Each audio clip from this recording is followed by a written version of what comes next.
جو انوسنٹ لوگ ہیں ان کی کلنگ ان کا جو ہے نا وہ حل نہیں ہے۔ اور اپنے دشمن کو دیکھنا چاہیے، اپنے مدے مقابل کو دیکھنا چاہیے کہ اس کی طاقت کتنی ہے اور ہماری طاقت کتنی ہے، اور اس کے بعد یہ دیکھنا چاہیے کہ ہمارا جو دشمن ہے یا ہمارا جو مخالف ہے وہ کتنی ایک اخلاقی قدریں رکھتا ہے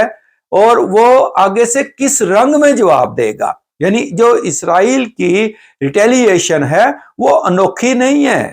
وہ تو شروع سے ہی اسی طرح چلتی آئی ہے۔ حماس ایک اٹیک کرتا ہے تو وہ آگے سے 10 کرتے ہیں اور کرتے آئے ہیں، ان کا ایک مرتا ہے تو آپ کے 10 مارے جاتے ہیں۔ اور اب دیکھیں انہوں نے تو کبھی 100 کی تعداد میں بھی اپنی جو ہے نا کیجویلٹیز ایکسیپٹ نہیں کی ہیں، اور اب تو وہ ہزاروں میں ایکسیپٹ کر رہے ہیں کہ ہمارے بھی جو ہے نا وہ ہزاروں کی تعداد میں لوگ جو ہے وہ ہلاک ہو چکے ہیں۔ تو پھر دیکھیں کہ اس کو ضرب دیں 10 سے تو کہاں جا کر پہنچے گی فلسطینیوں کی تعداد یا غزہ کے ان مظلوم لوگوں کی تعداد۔ تو یہ کہہ دینا کہ حماس نے کوئی بہت بڑی جرت کا کام کیا ہے، دیکھیں تحریکیں چلانا، آزادی کے لیے کام کرنا ایک الگ بات ہے، وہ سب کرتے ہیں۔ نیلسن منڈیلا نے اپنے رنگ میں کی، اور جو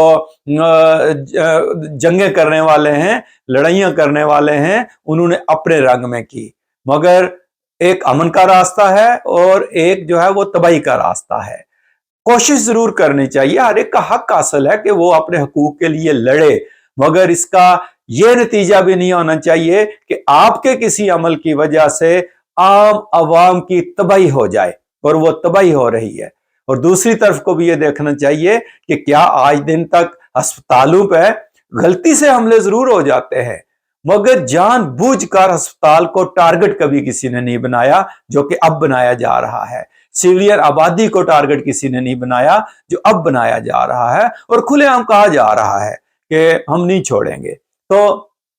تباہی آخر کس کی ہو رہی ہے؟ عام عوام کی ہو رہی ہے۔ اب دیکھیں کہ ایک گروپ اگر ایک ایکشن کر رہا ہے اور اس کے نتیجے میں سارے علاقے کو بھگتنا پڑ رہا ہے، تو کیا یہ عقل مندی ہے؟ اب اس سے کوئی یہ نہ مراد لے کہ ہم حماس کے خلاف ہیں یا ہم فلسطینیوں کی آزادی کی تحریک کے خلاف ہیں، نہیں، وہ مظلوم ہے، ان کے ساتھ بہت ظلم ہوا ہے اور ظلم ہوتا رہا ہے اور ظلم ہوتا آیا ہے، اور وہ ظلم کی چکی میں پیستے جا رہے ہیں، مگر جو کچھ ہو رہا ہے اس کا نتیجہ جو ہے وہ اچھا نظر نہیں آ رہا۔ اب دیکھیں گے 1948 میں ساری عرب دنیا نے مل کر جو ہے نا وہ ایک کوشش کی، مگر اس کا نتیجہ بھی الٹا ہی نکلا تھا، اور اب پھر جو ہے وہ لگتا ایسے ہی ہے کہ کوئی بہت بڑی اس کے پیچھے سازش ہے، اور اس کو بنیاد بنا کر اس غزہ کی پٹی کو بھی چھینا جائے گا یا اس علاقے کو ختم کر دیا جائے گا، اور پھر تباہی عوام کی ہوگی۔ تو خدا کے لیے عقل سے کام لینا چاہیے دونوں سائیڈوں کو، اور جو اقوام متحدہ ہے ان کو بھی جو ہے وہ کوشش کرنی چاہیے۔ جب کہیں ان کا مطلب ہوتا ہے تو وہ راتوں رات ریزولوشنز پاس کرتے ہیں اور ان کو امپلیمنٹ بھی کرا دیتے ہیں، مگر اسرائیل کے خلاف کوئی ریزولوشن پاس نہیں ہوتی ہے۔ مطلب ان کا میڈیا ان کو تو دکھا رہا ہے کہ ان کا کتنا جانی نقصان ہو رہا ہے، مگر غزہ میں کتنا کچھ ہو رہا ہے وہ صرف 1-2 چینل ہی دکھا رہے ہیں، باقی تو سارا میڈیا وہ ایک ہی راگ الاپے جا رہا ہے۔ تو یہ بھی انصاف نہیں ہے۔ مگر ادھر اسلام کا بھی یہ حکم ہے، اسلامی تعلیم جو قرآن کی تعلیم ہے وہ بھی یہ ہے کہ کسی قوم کی دشمنی بھی آپ کو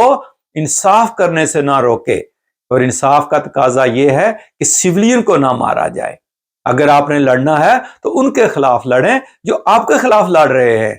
سویلین ایک دوسرے کے خلاف نہیں لڑ رہے ہیں، وہ ان کو جو ہے وہ امن پسند ہے۔ تو یہ کوشش ہونی چاہیے۔ یہی آج کے خطبہ میں بھی حضور نے فرمایا ہے کہ اسرائیل کو بھی اور فلسطین کو، غزہ کے جو حماس کے لیڈر ہیں ان کو بھی عقل سے کام لینا چاہیے، اور عوام کی اور عام سویلین لوگوں کی تباہی نہیں کرنی چاہیے، اور اس جنگ کو ختم کرنے کی طرف کوشش کرنی چاہیے، اور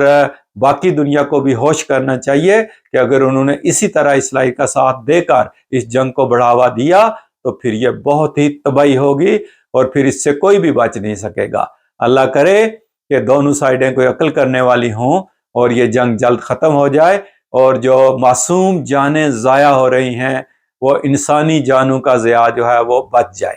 تو اگر آپ کو ظفرنامہ کے پروگرام پسند آتے ہیں تو اس کو ضرور سبسکرائب کریں اور ہماری حوصلہ افزائی کریں، اور دعا کرتے رہیں کہ خدا تعالیٰ جنگ کی تباہیوں سے سب کو بچائے اور مظلوموں کی داد رسی کرے اور ظالموں کو عقل دے یا ان کو عبرت کا کوئی نشان بنائے۔